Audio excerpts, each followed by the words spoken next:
madaxweynaha dowladda Soomaaliya Xasan Sheekh Maxamuud ayaa u safray dalka Eritrea.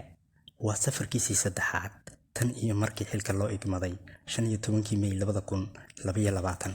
Horey wuxuu u tegay labada dal ee Turkiga iyo Imaaraadka, balse safarkan Eritrea uu ku tegay uu ka duwan yahay labada safar ee hore waa kuwa Imaaraadka iyo Turkiga.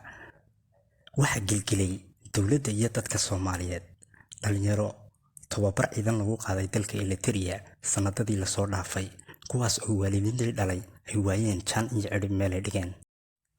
laakiin dowladdii Maxamed Cabdilaahi Farmaajo oo tababar u dirtay ciidankan waxay sheegtay inay bad qabaan oo dib loogu soo celin doono dalkooda. madaxweynihii hore Maxamed Cabdilaahi Farmaajo ayaa galka ciidankan ku wareejiyay madaxweyne Xasan Sheekh Maxamuud. waxa uu sheegay Maxamed Cabdilaahi Farmaajo inay ciidankaasi u diyaarsan yihiin inay dalkooda u adeegaan. sidoo kale agaasimihii hore hay'adda NISA Fahad Yaasin Xaaji Daahir wuxuu sheegay uu ka hadlay arrintaasi gartaa inay noqonayaan ciidankanu kuwa ugu tababarka fiican dalka.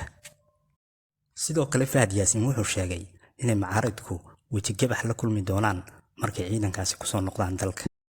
waa siduu hadalka u dhigay Fahad Yaasin. madaxweyne Xasan Sheekh Maxamuud safarkiisan wuxuu ku xidhiidhaa ciidankaasi Eritrea. madaxweyne Xasan Sheekh Maxamuud iyo hogaamiyaha dalkaasi Eritrea Asiyaas macaamil wanaagsan muu dhex marin muddo xileedkiisii hore uu xilka hayay madaxweyne Xasan Sheekh Maxamuud. dhowaan wuxuu sheegay afhayeen u hadlay Xasan Sheekh Maxamuud ciidankii Eritrea jiray inay qaarkood dhinteen. sheegashada dowladda cusub caddayn looma hayo. kol hore hay'ada caalamiga iyo macaaradka ka soo horjeeda Maxamed Cabdilaahi Farmaajo waxay dhowr goor sheegeen ciidankaasi in loo adeegsaday dagaalkii ka socday gobolka Tigray ee waqooyiga Itoobiya. haddaba warkan isagana caddayn ku filan looma helin, isagoo u beeniyey maamulkii Maxamed Cabdilaahi Farmaajo.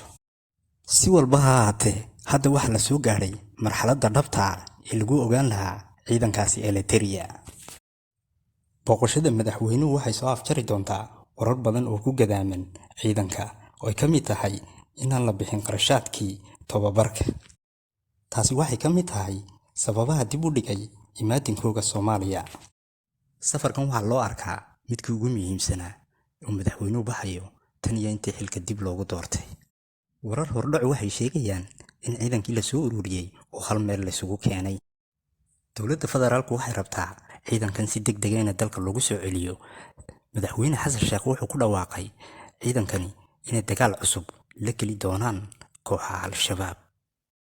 safarkan wuxuu qiimeynayaa xaaladda ciidanka iyo habkii dib loogu soo celin lahaa.